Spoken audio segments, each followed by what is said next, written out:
Que ce soit du côté bastia ou niçois, l'idée du rachat est présente dans les têtes avant cette rencontre. Les Corses se sont lourdement inclinés 4-1 à Marseille et les Aiglons, quant à eux, ont perdu une nouvelle fois à domicile face à Guingamp. À domicile, c'est justement la force des Bastiais qui ont remporté leurs 2 matchs à Furiani cette saison et qui n'ont même plus connu la défaite sur leur terrain sur leurs 12 dernières réceptions. C'est dire si la tâche des hommes de Claude Puel s'annonce ardue, même s'ils sont invaincus en 2 matchs depuis le début du championnat hors de leur base.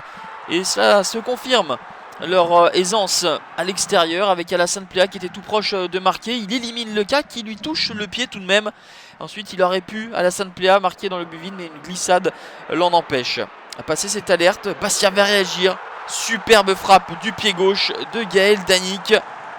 Son 2e but de la saison à l'ancien Valenciennois. Moisassen ne peut qu'effleurer la balle et ne peut l'empêcher de trouver le chemin des filets.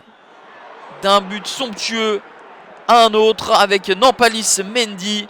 Il est à près de 30 mètres, Nampalis Mendy.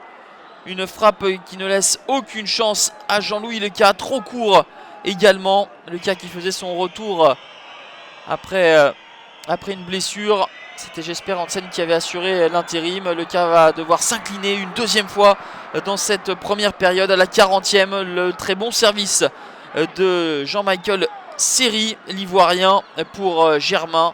Tout le sens du but de Valère Germain qui inscrit son 3e but de la saison.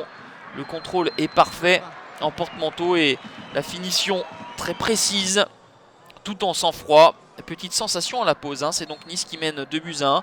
Après avoir concédé l'ouverture du score, les Aiglons ont su convertir l'ensemble de leurs tirs cadrés et exploiter les fébrilités de la défense corse.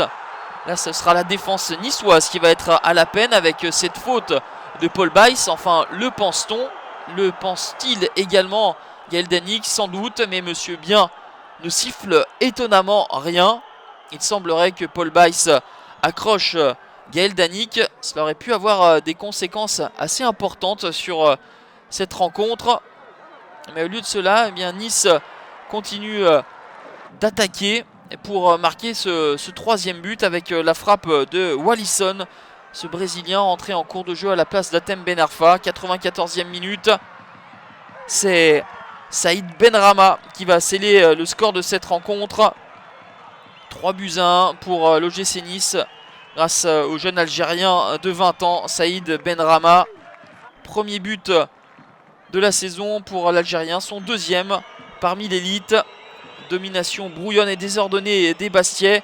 Réalisme pour les Niçois qui s'imposent 3-1 et signent une première victoire de la saison à l'extérieur. Les Aiglons dépassent le Sporting au classement. 3e défaite de suite pour les Corses qui se déplacent à Gerland ce mercredi.